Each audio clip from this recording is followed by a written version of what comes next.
need to be pretty sharp. That's kind of a, we're live. Are we live? I don't hear any music. I don't hear any music either. It's pretty bad. Hold on, let's see if we can. Alexa, play Pride Radio. We're having some. Are we live though? Yeah, yes, we are. So we are broadcasting. So good morning, everybody. It is September 9th, the second Wednesday of the month. And we're having problems with names and words and music, and we're kind of in a Bermuda Triangle here. One of our regular recurring guests, Stephen, is having problems with his computer. It's Wacky Wednesday, I guess. Yeah, that's a good name for it. But we will get Christian started, so I want to introduce our producer and co-host, Christian Cano. Good morning, everyone. Good morning, everyone. Welcome to Coffee and Ponducci. I'm Christian Cano, and I'm here on September the 9th. We are almost midway through September. God, we just started September, it feels like it. Happy almost beginning of fall. If you live in Charlotte, we had a gorgeous last couple of days, and then it's going to warm up and get humid again, and we're probably going to get rain. But that's just the way Charlotte is. Charlotte's kind of becoming like Texas climate-wise, don't y'all think? Yeah, I agree. Yeah. I mean, It's kind of the same parallel. Not quite as hot. Oh. Yeah, so, you know, it looks like Stephen is going to be joining us, but I want to welcome everyone today who are watching us on Facebook Live, but also those who are watching us on YouTube later and those who watch us on Facebook later as well. We are having a little bit of technical challenges today. We're going to blame it on all those kids who are Zooming our school, right? Is that what, there you go. Is that what it is? Yeah, let's blame them. I do know the Charlotte City Council, I think the Charlotte City Council passed a $1 million some budget thing, so that way they can get about 16,000 more hotspots for kids. Mm-hmm. And we've been talking about schools, and Stephen's been talking about that. And I thought about Stephen because when I was watching the Charlotte City Council meeting via the internet, I put in there, one of the guys said, this is a really good return on our investment. And I did a Stephen. I said, the best return for our investment is to lower sales taxes and let us spend our money the way we want to spend it. That sounded too I can sign on board with that. Yes. So, all right. With that said, let's go around the Brady Bunch screen and introduce yourself and your imaginary button. That gives me an opportunity to share us. And if I'm looking at the Brady Bunch screen, we have Dr. B, Jenny, Barbara, and Stephen. So please begin. I'm Dr. Baumfalk, a retired physician, big supporter of Medicare for All. And this week I'm going to be helping my high school son on the debate team because the topic in their debate right now is Medicare for All. So we'll be giving him a few little pointers. And I'll also continue to be participating in a discussion of this book, White Fragility, which I think is a great exposure to the value and need for basically all white people to become more educated about systemic racism and our role in perpetuating it and what we can do about it. That sounds great, actually. Well, I'm Jenny-Jaymes Gunn, and I am a advocate for Medicare for All. I have my little mask. It's out in the car. That would keep all my masks in my car. But I'm a huge proponent for that, especially in the era of COVID. I represent the National Organization of Women. I just got reelected to the board last month with the whole. We did it as a slate vote, so it was either up or a down. And it basically, when we did our real-time meetings, it was the same way. They just said yes or no. It's not super formal, but I did appreciate the confidence that they allowed me to come back, despite all my hijinks and chicanery.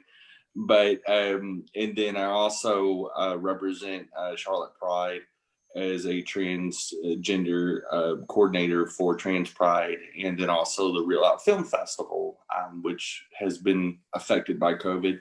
We obviously did not have anything but a virtual one this last May, and we're trying to figure out if we're going to even do a virtual one in October, or if we're just going to flash forward to 2021 as we speak. So super exciting, big things on the horizon. Barbara? Okay, I'm a healthcare advocate here in South Charlotte, And recently I've become a get out the vote person. I drove a few of my neighbors to personally deliver their ballots to the Board of Elections because they're afraid to put it in the mail. I've got a godson who is a millennial and they complain all the time, but they don't vote. So I dropped off applications for all of them and said, all it takes is fill out the form. Here's a stamp, here's an envelope. And if you need me to drive you, I'll drive you. So everybody needs to vote this year. Just Good to hear. And I'm Stephen DiFiore. I'm a local Libertarian Party advocate, gubernatorial candidate for 2020. I also like get out the vote stuff. I mean, the more votes, the more people that vote, the more represented you are in theory. And whatever we can do to improve public and civic engagement, I'm all for. I think that's a great idea. And I like Christian's idea of lowering our sales taxes so that we can spend our money where we want.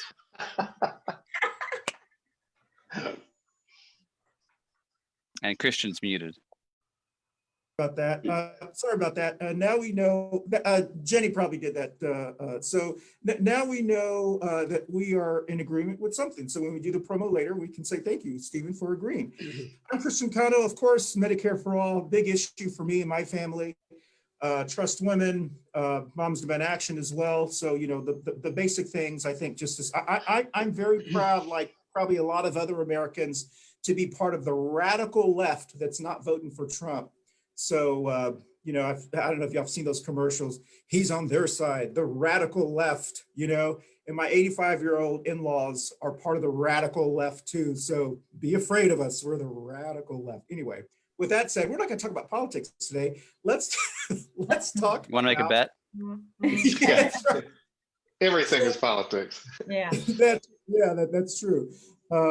We're going to talk about flu season. Flu season has begun. If you are anywhere around, probably anywhere, you'll see all the big signs out in front of CVS, Walgreens, Harris Teeter, all the grocery stores, free flu shots, flu shots. Of course, you have to have insurance, I think, to actually get the free flu shot, if I believe correctly. So I got mine last night and it hurt, but Rub your arm. yeah, that's me. And I did say to the guy, he said, "Do you want it on your left or right arm?" I said, "My left arm. Can you? I have a tattoo of Texas." And I said, "Can you please shoot it in Dallas?" And he looked at me like, he looked at me like I was crazy. And he shot it in Mexico, way down here, and it hurts. So there's so many jokes there. Yeah, I know. So yeah, it's poor form to talk about shots in Dallas, my friend, especially as a Democrat. Oh yeah. Yeah, really. Yeah. Good point, Stephen. Good catch. Yeah.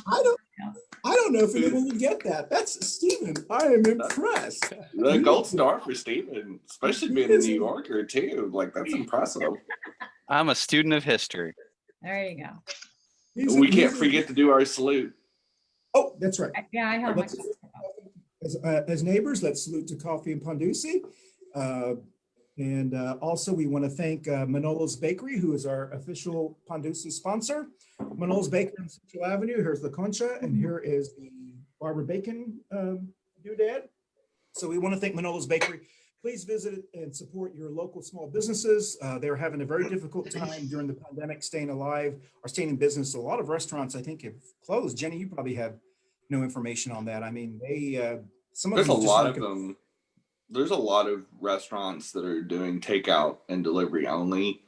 You know, and like I've said, I think on the show a couple times, it's estimated that we're going to lose approximately 20 million small businesses this year, which is just now. Having said that, how many of those were undercapitalized and on the brink of going out of business before the pandemic, just like with 9/11? You know, there was a lot of travel industry businesses that went out of business that were going out of business whether 9/11 happened or not. So they're you know, you could look at this one of two ways. The companies that were solvent and well run and well managed, like my friends at Pure Pizza that just pivoted and they're doing great. And then you've got other businesses that were kind of on the edge of going out of business anyway. And this was just that final boom. you know, and it's still sad. I mean, you don't want to, you don't, I think COVID, if anything, is forcing us to reassess everything, you know, and look at everything from a different angle. Well, yeah, I mean, I agree. I mean, we've got some, anyway, it's tough to be a small business person, but I do, I do think the market will determine who survives and who doesn't. So let's see, what are we talking about? Talk about the Flu. Yes. So today's topic is welcome to flu season 2020, which we are going to start with the professional healthcare person, Dr. B. We talked about this back when we first met you, I think, back in March, somewhere around there. And you mentioned something about the flu.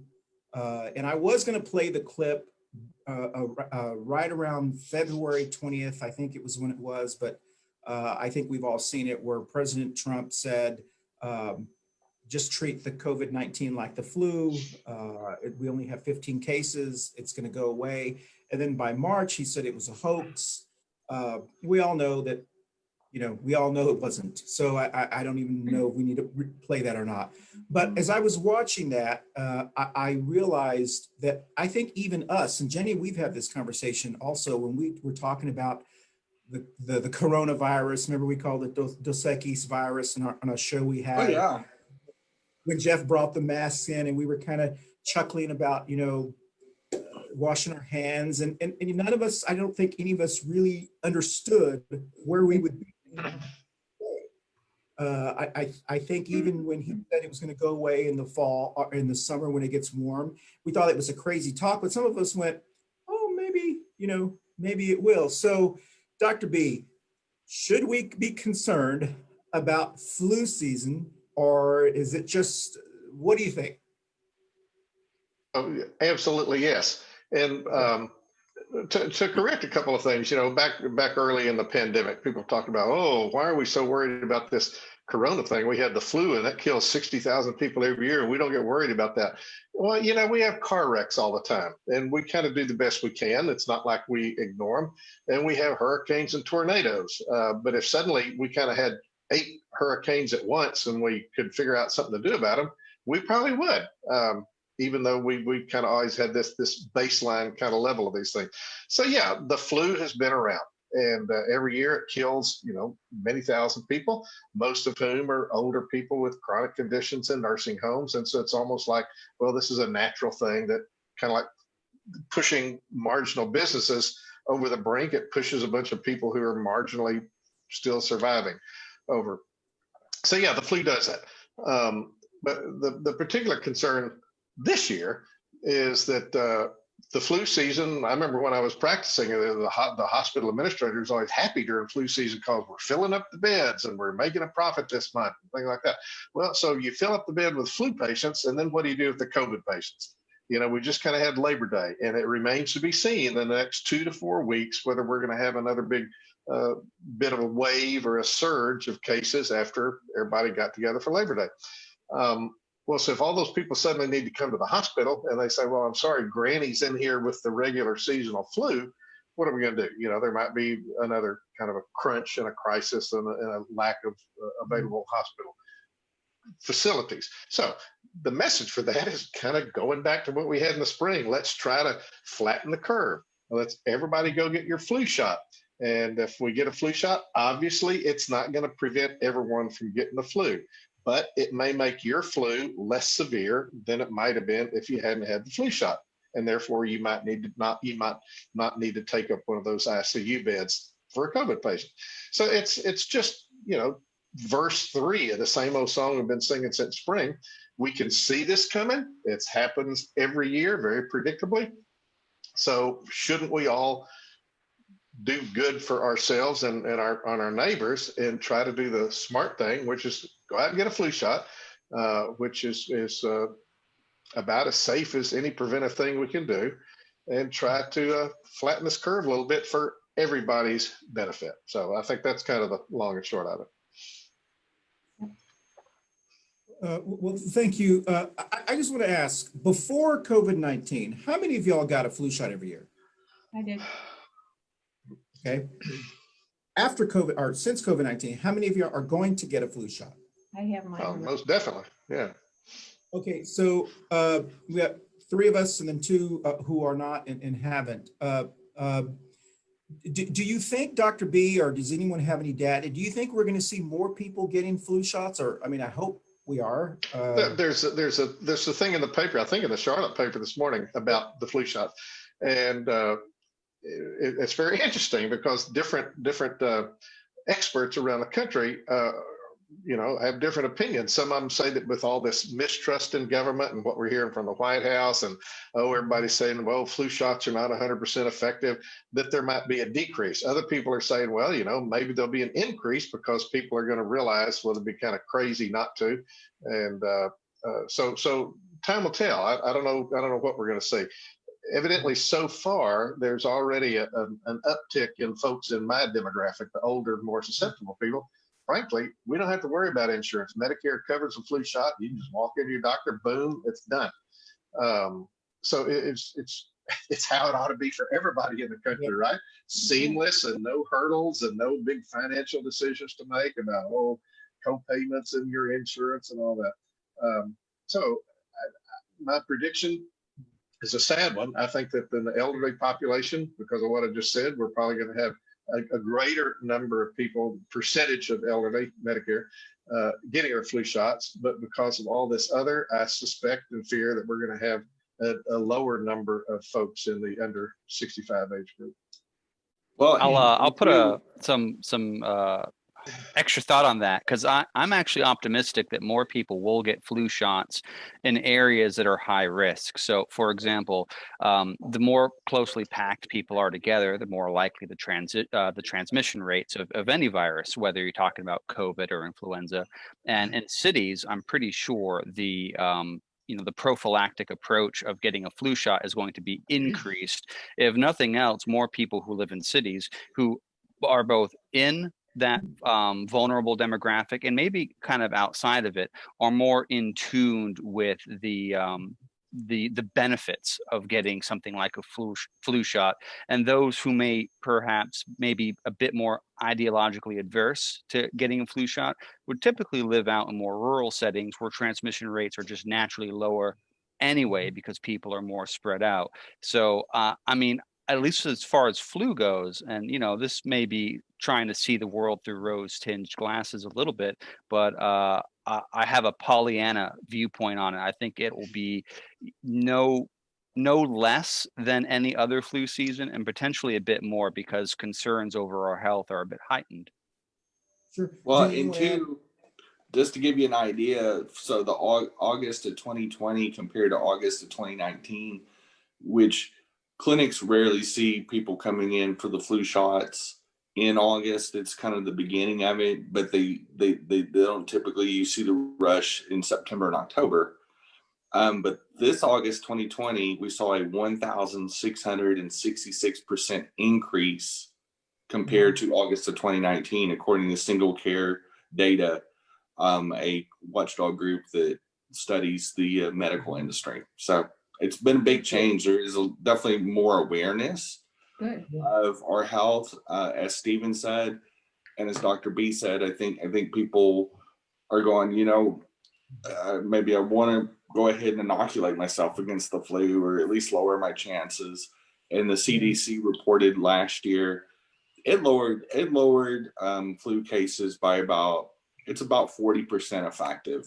So, at least if you're taking at least 40% out of the game, that helps us save hospital space for COVID patients. Like Dr. B said, we don't have to make that brutal choice of who gets in the inn and who sleeps in the manger, so to speak. That's kind of a big deal. A question, and I don't know if anyone knows this. Stephen, you probably know this because you're kind of a data guy, but do kids have to have a flu shot before they go to school? Some schools require it, some don't. Yeah, I don't know. I don't think it's for public schools, maybe a private school, but I'm not sure. I mean, I know there's certain shots they have to have, like my measles, dog mumps, rubella, stuff like that. My kids never had to have a flu shot, and my youngest graduated high school about 2 years ago, and so she never had she never got, and they went to public schools. They're talking, Well, yeah, go ahead. I'm sorry, Barbara.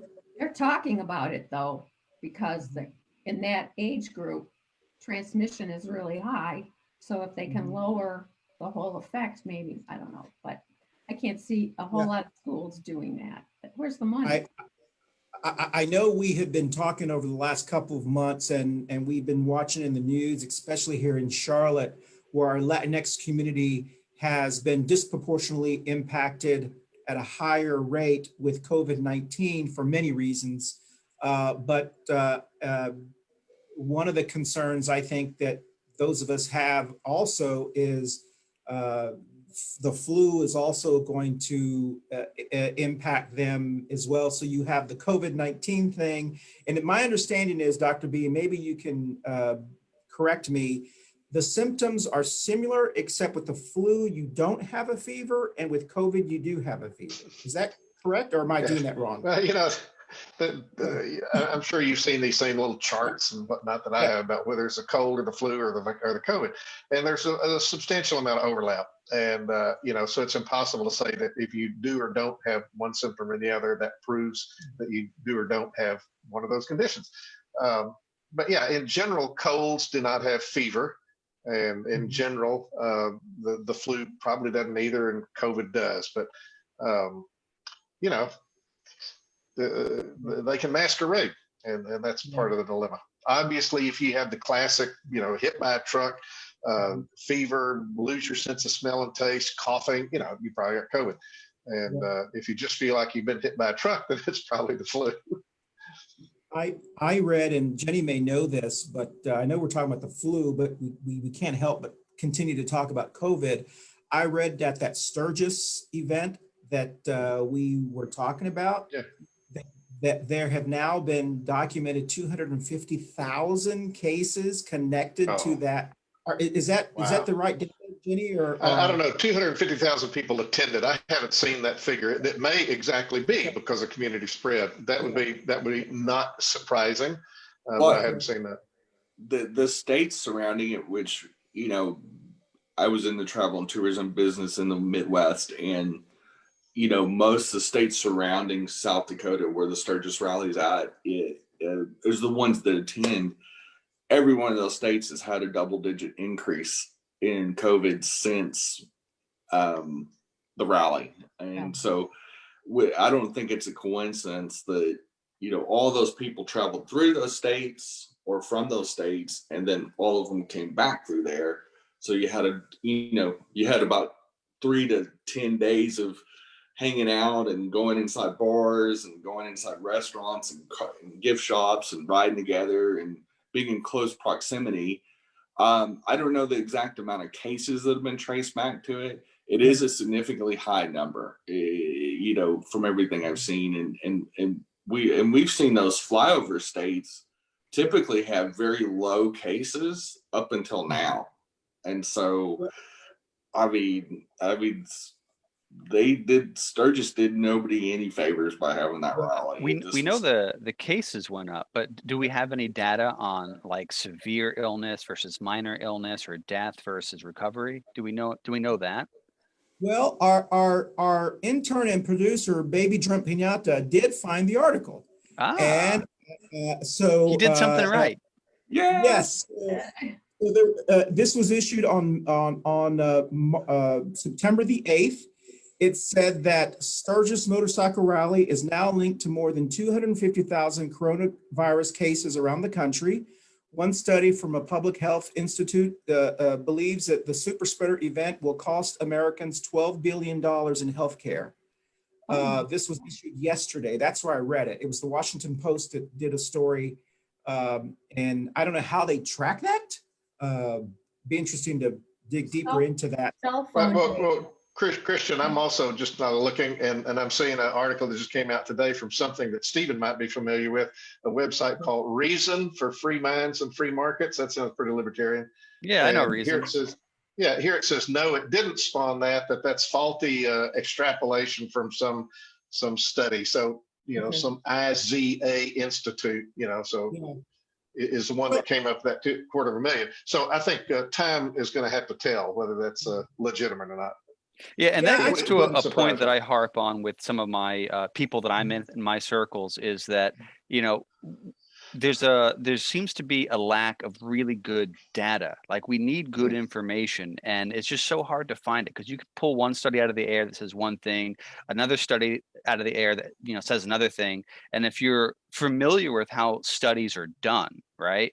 I'll just say this for people who don't know: scientific studies, double-blind tests, which are the gold standard for the scientific method to do studies to know anything about things like this, are really hard to do and really expensive, and they take time. And I mean, there's just not the resources being put into that. And so we don't really have that information. So people are using statistics to extrapolate this information. And as you know, one of my favorite Americans, Samuel Clemens, once said, there are three kinds of lies in the world: lies, damn lies, and statistics. Well, don't you think?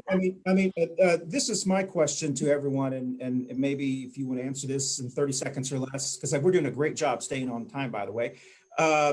Because we don't know, we talked about how we all felt back in February and March, and there was still some confusion, even amongst us, the co-hosts, calling it the Dos Equis virus and kind of not taking it as seriously as I don't think anyone did. And don't you think the reason that we are trying to err on the side of caution is because we don't actually know? So we want to err on the side of, well, just in case, let's just make sure that I'd rather err on the side of concern than We don't want to be flippant, right? Yeah, I just want to. Now we know. I think we know when this first started, and those who know me, I was wiping everything down. But I do that anyway. I was wiping the frozen foods, everything. I would put it there. I rinsed the vegetables off with vinegar. I was doing everything. But now I understand that some of that it's probably more likely, Dr. B can correct me, that it's past more the face mask may be more protective Person to than person. Yes, and so I'm still wiping things down, but not as aggressively as, I was wiping door handles, my shoes when I walked in, I was spraying them with my spray. And so, but I wanted to err on just in case, just so that way I don't infect someone else, and so forth. And I know we have a good friend of ours, Rachel, who was one of the early persons that we know who had caught COVID-19. And when they did contact tracing, it was from the keypad at the pharmacist. And so, I think I understand why we were concerned. And so with the flu, I hope we were going to be practicing the same kind of concern. Let's just be careful. Anybody want to add? Well, a couple of things. Some people have said, well, we're already social distancing and doing all these kind of careful things, and therefore that's going to take care of flu transmission. Therefore, I don't need to get a flu shot. Well, I would scream and holler about that. Yes, all these things may help, but so will a flu shot. So, it's like, why not do belts and suspenders? Do both of those things. And I want to comment, since we're talking about statistics, there's been this evil meme going around on social media that the CDC just reported some study that found that rather than 185 or 190,000 people dying from COVID, it's really only about 8,000 or 9,000 that died just from COVID. And all of these others were all these sick people that were just waiting for a gust of wind to kind of blow them over to kind of kill them, because they had all these associated medical conditions. That is probably the worst example of damn lies and statistics that's ever been perpetrated, for people to kind of say, we don't have to worry about COVID because very few people are actually dying of it. There's a million analogies you could kind of make to that, but the bottom line is, if those people with associated conditions didn't get COVID, they'd probably still be alive today. They'd be getting along with their hypertension and their asthma and their diabetes and whatnot. So how can you kind of say that we don't have to worry about the COVID when that was a contributing factor in these almost 200,000 now? So just beware of misleading statistics like that, and whatever turns out to be the case about the Sturgis rally. And absolutely be concerned about the flu. Yeah, Well, I and- share Dr. B's frustration with that too. I mean, a lot of people just don't know how comorbidities work. Like that's just the whole thing. Comorbidities. It's a comorbidity. Like that's just how it works. So, And Stephen, people just don't understand it. so Stephen, I learned that word from you on the show. I don't know if you remember that day. So Oh yeah, when that meme was going around, WCNC, which is the NBC local station here, they did a verify. They fact check things that go around on the internet, and they did fact check that, and they showed that it was false. And they used that word, the comorbidity word. morbidity. I was like, I yelled, Stephen taught me that word. Oh, I'm glad I'm sorry, useful Stephen. for something.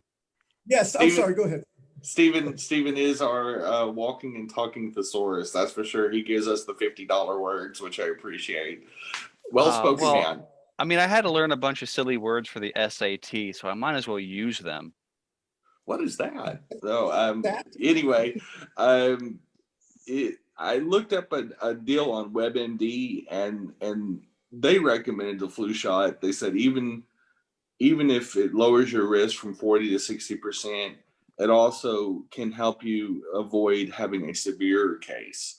Right. So there's a lot of benefits to the flu vaccine.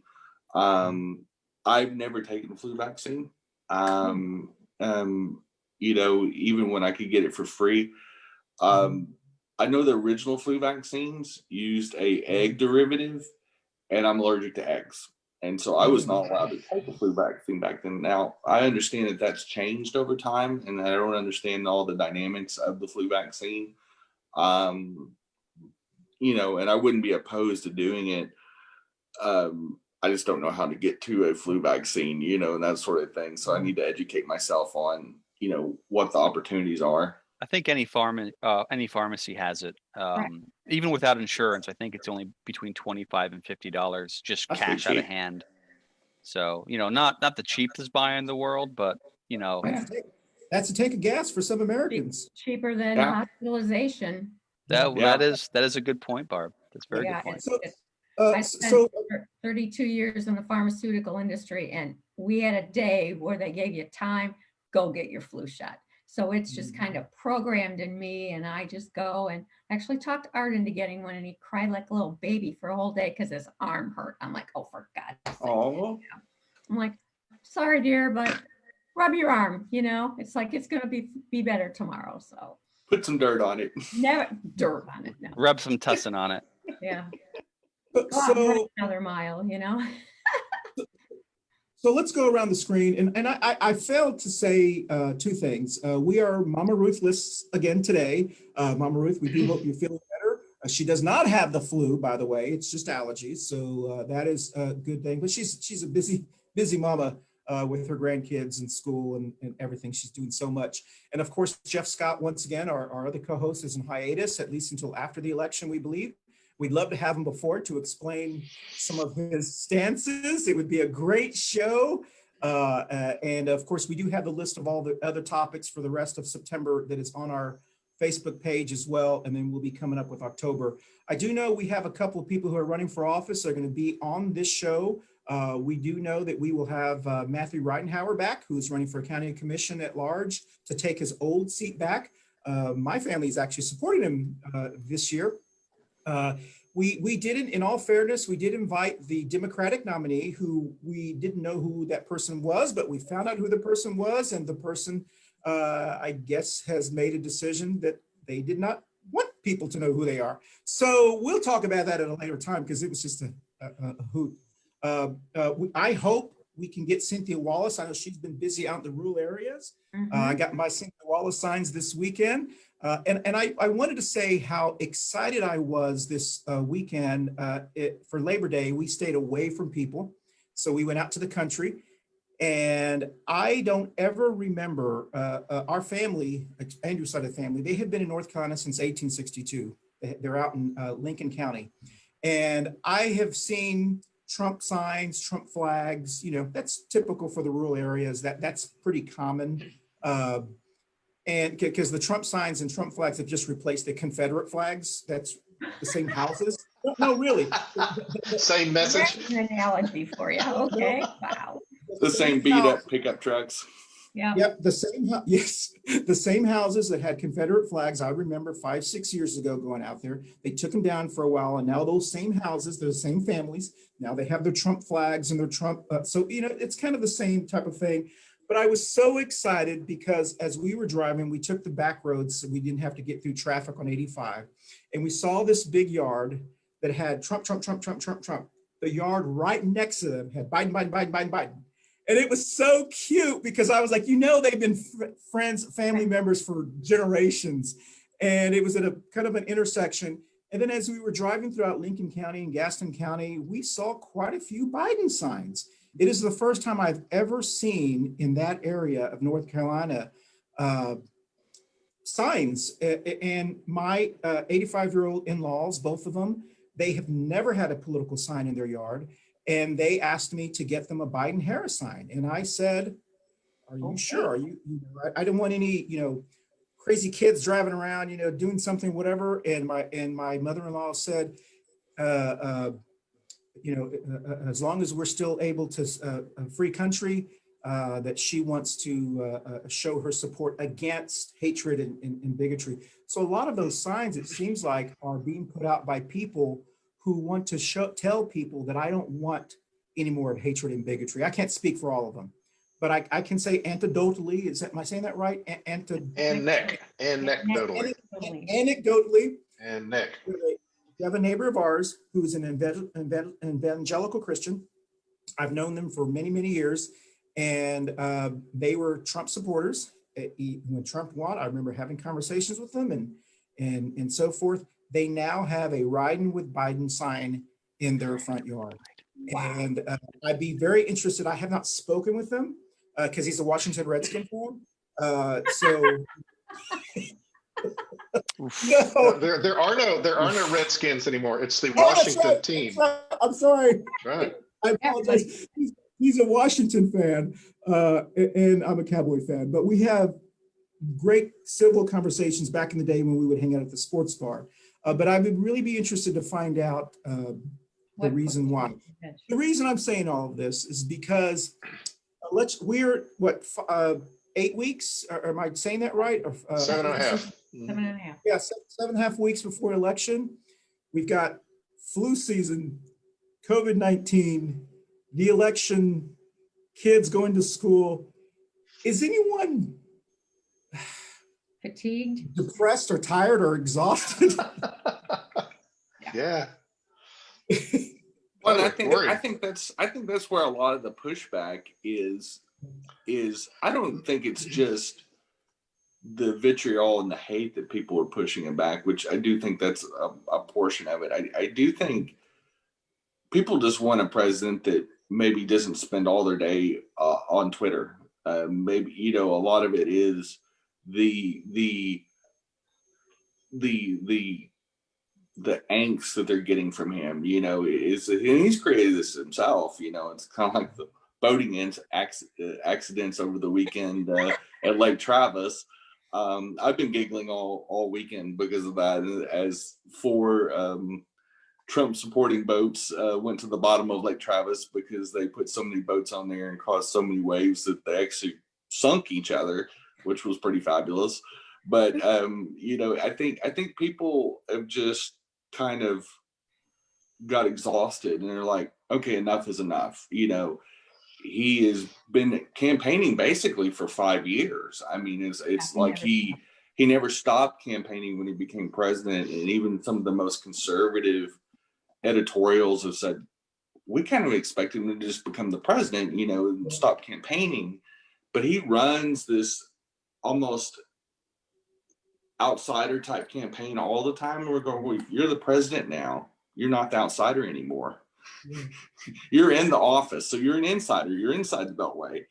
And you need to calm down the rhetoric and start acting presidential. And he just never did. And I think it's what's disappointed a lot of conservatives that went, like my dad and I have had several conversations, and I have to frame it with the fact that my dad's a retired military officer a wounded warrior, extremely conservative, extremely religious, the polar opposite of me. And he's not voting for Trump. And not just because of the veterans and their suckers type comment, but he says he's a disappointment, and he was exhausted. My dad does believe in taking COVID measures and stuff like that, and has been into self-preservation. And I think he just is the guy just doesn't have any sense. He just doesn't represent who I am as a 77-year-old man. And he said, I just can't identify with that anymore. So my question is, these folks, who's their choice for governor, and do they need one of my signs? Come on, Stephen. Good catch, Stephen. I was waiting for you to say something. I was like, here's an opportunity. Crisis and opportunity.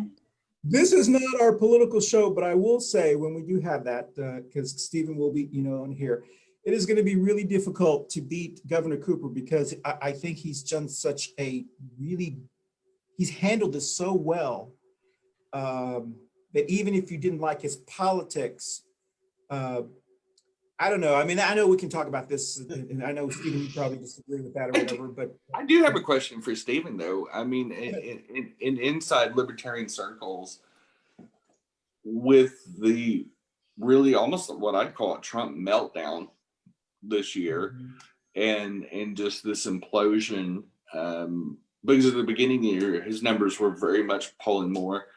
How do y'all see that as far as, do you think that this is an opportunity for libertarian politics to assert themselves, or to get framed into, hey, we're the conservatives that make sense, sort of thing, or that sort of, I don't know how you'd want to word it. Yeah, well, libertarians aren't really conservative. I mean, there are some libertarians who are conservative, and then there are some libertarians who are liberal. We're kind of outside that left-right paradigm kind of sort of thing. It's more of like a three-circle Venn diagram, where we're one circle versus the other two. But we have overlap with left, right, Republican, Democrat, progressive, conservative. So there's this bridge building mindset. I mean, early on, for example, in the Trump presidency, when all of a sudden a lot of blue Democrat states started talking about the 9th and 10th Amendment and states having their own sovereignty, right? For libertarians, we're like, oh, great. The Democrats have discovered federalism. That's fantastic. That's a win. We like that. Because we're not really big fans typically of the government in Washington, D.C. having so much power over our everyday lives. And for example, my personal perspective, I wish we could live in a country where it didn't really matter who the president was. Like, we didn't really care because the president didn't have so much power. But right now, in this country, in the United States, the president of the United States has more power than King George III did in his time. I mean, it's a really incredible situation we find ourselves in. So there's a big hope that more people realize maybe there's too much power up there in Washington, D.C. Maybe that should be pared back a little bit. Maybe the state should have more say over how funds get distributed here, or what can be done, what can't be done.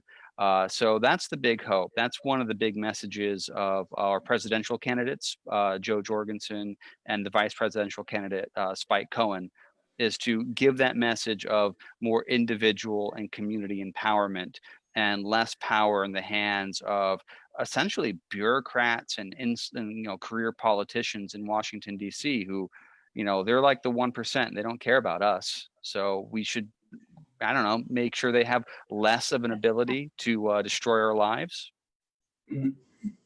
A question, does anyone believe, I don't even know why I'm asking this question, but I have to ask it. Does anyone believe that President Trump is going to have a news conference warning everyone about flu season, to get flu shots and to be careful? No way. Should I put my hand on your forehead, Christian? My God, no. I mean, Barbara. I mean, Barbara. As a South Charlotte neighbor of ours, do any of your neighbors believe that the president is going to encourage his followers or anybody or his supporters to go get flu shots? Be careful, flu season's here. And I mean, I'm just. I am in the minority in my little block here. Everybody else are Republicans. Thank God, at least I have a little bit of a safe harbor to say I'm an independent. And you can't believe how many people have asked me about why I have certain signs in my yard. Because when I had that drink sign in my yard, yay, they were happy with me. But Yeah. I've got a few other signs in my yard and they're like, oh, there she goes again. So I do not expect that. But what shocked me to death was being asked, did you see the president's speech? I said, no. Why not? I said, because I didn't want to watch it. And then I get regurgitation of everything that he said, and I'm just standing there and I'm like, so I would expect no less. But Yeah. they know that I'm not a fan, but still they try to bring me over to their side. And I said, he's not a science guy. He thinks this is a hoax. I said, 2 of you are nurses and I can't believe that you believe what he believes. Sorry, I'm going back home. I won't be engaged. I'm no. So I think if there's enough pressure, I can see that he'll come out with one of these almost semi-comatose readings off the script about, everybody needs to get a flu shot. But no, it's just going to be a puppet show. No, he's not going to come out as a vigorous, animated supporter of public health, because I really, honestly do not believe he cares. The only caveat I would add to that is maybe Fauci would say something, because people tend to trust Fauci more Sure. than the president. Those folks who follow mainstream media, for example, and watch media on TV and things of that sort. So maybe Fauci will hold something in his capacity, and that'll be like, yeah, go get your flu shot or whatever, and people will be like, oh, okay. And then Trump has an out. It's like, I didn't say it. It was some other guy or whatever. But That who was a good knows? Trump impersonation, by the way. Nah, Jenny, well. Hey, Jenny. I think more often than not, Trump has got this weird disassociation with reality and the rest of America. Is that he lives in a different alternate reality that I think even Republicans are seeing now, that he's not all there. And so him going online and being responsible and advocating for people to take care of themselves would be so counter to his personality. Like Dr. B said, he just doesn't care. And I think most presidents in his situation would go on and advocate for people to do the flu shot, or at least encourage it, or at least put Dr. Fauci on the stage and say, hey, this is what Dr. Fauci has to say about it, or defer to the experts. But I think all bets are off with this guy is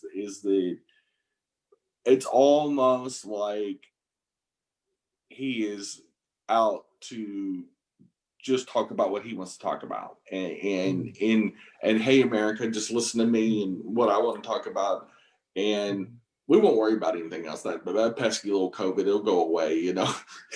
We're gonna have a vaccine on November 2nd or whatever, and he's just so detached from reality. I don't think it even dawns on him that he should talk about it.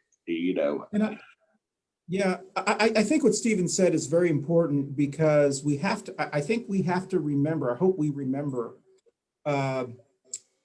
what Stephen said is the president has too much power, the president influences too much influences in our families. We really should be more concerned about local politics, because they directly impact us. As soon as that is passed, it directly impacts us. But we're so concerned about national politics over local politics for many, many reasons. I don't know how we back up. How do we back up that, Stephen, other than electing congressional members and senators that will start bringing that back? Yeah, there are a couple of ways to do that. If we want to get into a little baseball on it, is pay attention to who your judges and DAs are, right? Because we elect them, and they pass a lot of policy at the local level that results in, say, mass incarceration or over criminalization of certain behaviors that don't have victims, or using the trial penalty, things like that. And so that's a really important facet of voter activity at the local level. And then the second is if you're going to elect state legislators, or whether it's in the Senate or or the Assembly, pay attention to their views on state sovereignty versus national sovereignty, because I don't want this to get into some silly states' rights argument, but under the Constitution, the states themselves have certain obligations and powers and authorities. And it's good that that's the case, because the people in Minnesota know what's best for Minnesotans. The people in Nevada knows what's best for Nevadans, so on and so forth. The people in Washington, D.C. only know what's good for them, and they don't really care too much about the rest of us. So the better, the more we have the ability to get advocates on our team, on our side of the fence as North Carolinians, and say, let's say the federal government says, we want North Carolina to do this. And we go, well, that's against the North Carolina state constitution. I'll give you an example. The Justice Department's equitable sharing program, which circumvents the state protections against civil asset forfeiture, right? North Carolina has a law that says civil asset forfeiture, no, that's a violation of rights. We don't want it. The federal government says, no, we love civil asset forfeiture, so we'll craft a program that gets around the North Carolina state constitution. I don't see any reason why North Carolina isn't fighting Washington, D.C., saying, no, we don't accept that. We won't allow that in our state. But we don't have leadership at the state level who will take that on. And that's a good way to fight against that encroachment in our daily lives. And especially if we're going to be talking about, minority communities and Latino community and things like that, where these policies have a direct and just tremendously negative impact on their ability to participate in the American dream. Like, we owe it to people to have folks on our team North Carolina, to say, go tell Washington, D.C. to pound sand when they try to go around our Constitution, around our protections that we have in place for the people who live in our communities. I mean, I think it's rather simple, but it can make people uncomfortable if they have to vote differently. Well, I guess what I was going to say was, and I don't know how all of y'all feel, because we're down to like the last 6-7 minutes, but I'm so grateful that my family is in North Carolina during this COVID-19. I could just as well be in Texas or in Georgia or in Florida, or actually, I wouldn't mind doing quite well now. In New York. I'm very. My family who lives in Texas, in Florida, they are so concerned about the person who is their governor, because of how they feel like the person mishandled this situation. And that's one of the reasons I know I'm going to pay really close attention from in 2021 and for the city council elections, county commissioner elections, and everything going forward, because this is a perfect reason why we need to make sure that we have individuals in local, county, and state leadership when emergencies or crises happen that are rational adults.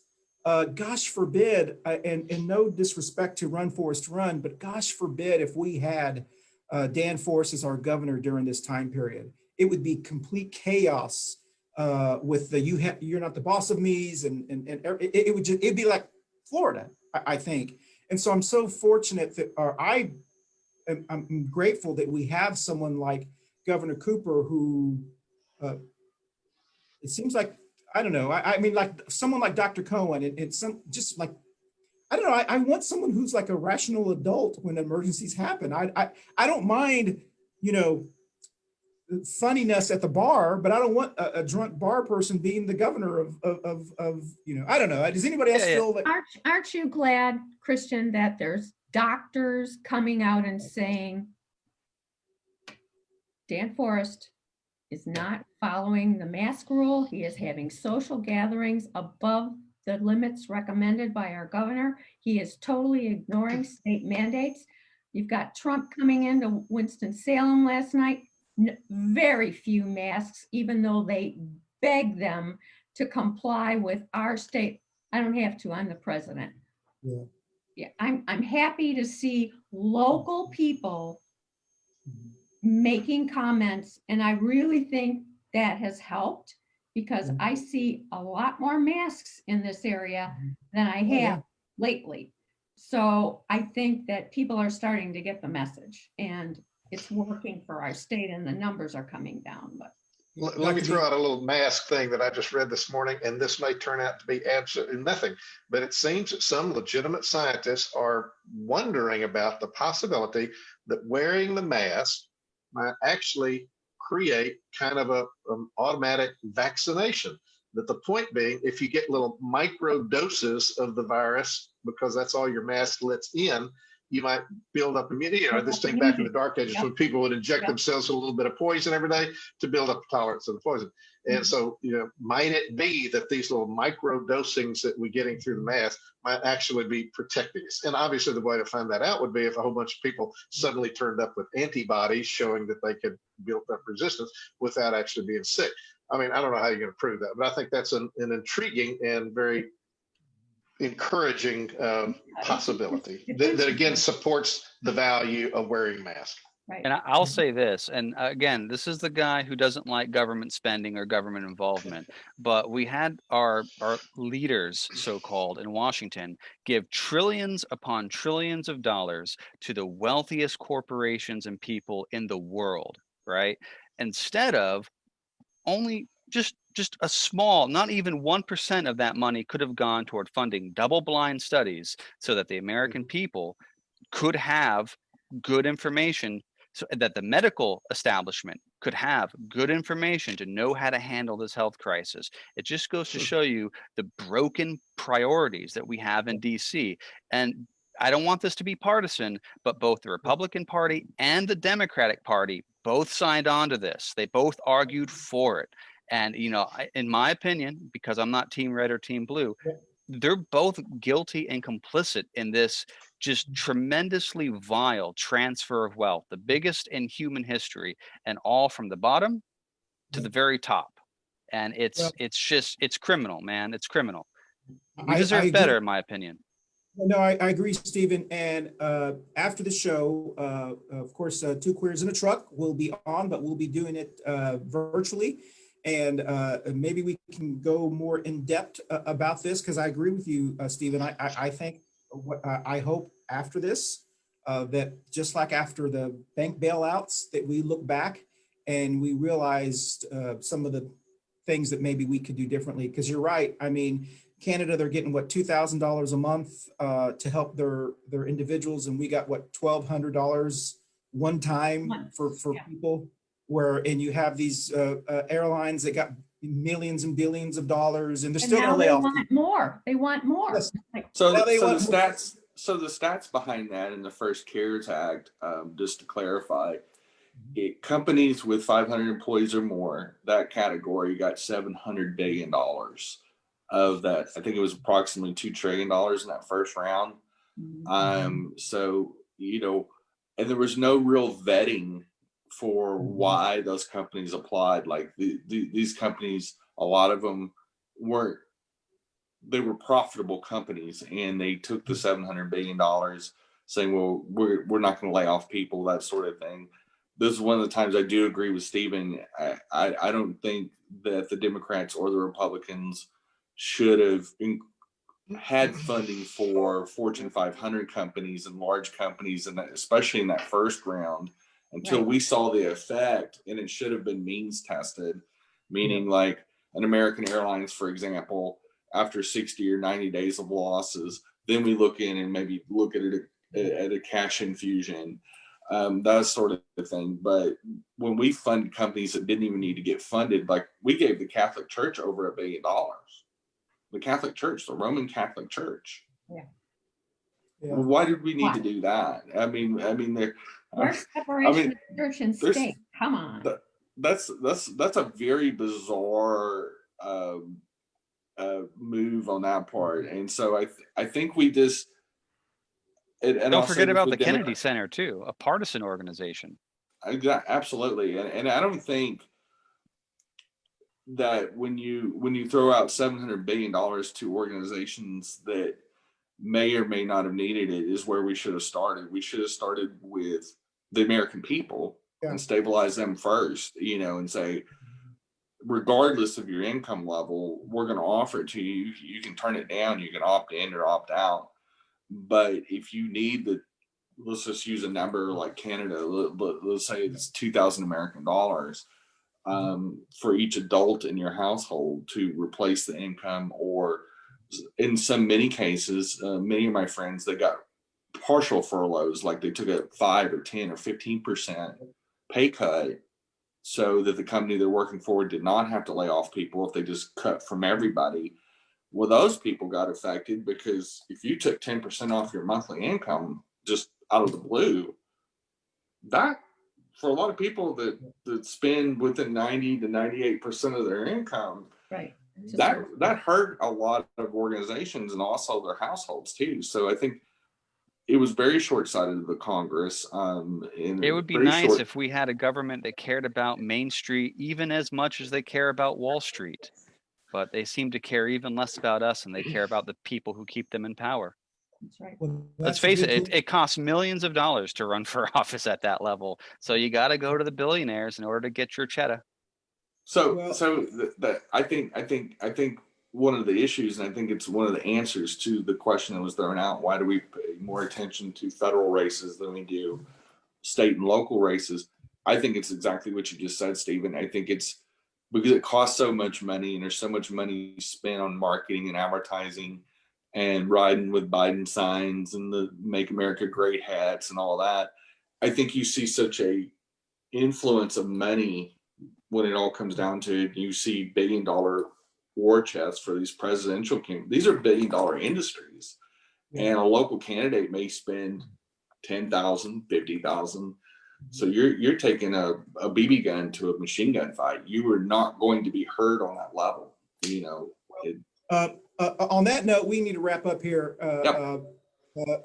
Thank you everyone for watching us. Thank you for everyone for joining us. If you're on the Zoom call, stay on because we need to do the promo since we were Steve-less when we started. We're going to do it afterwards.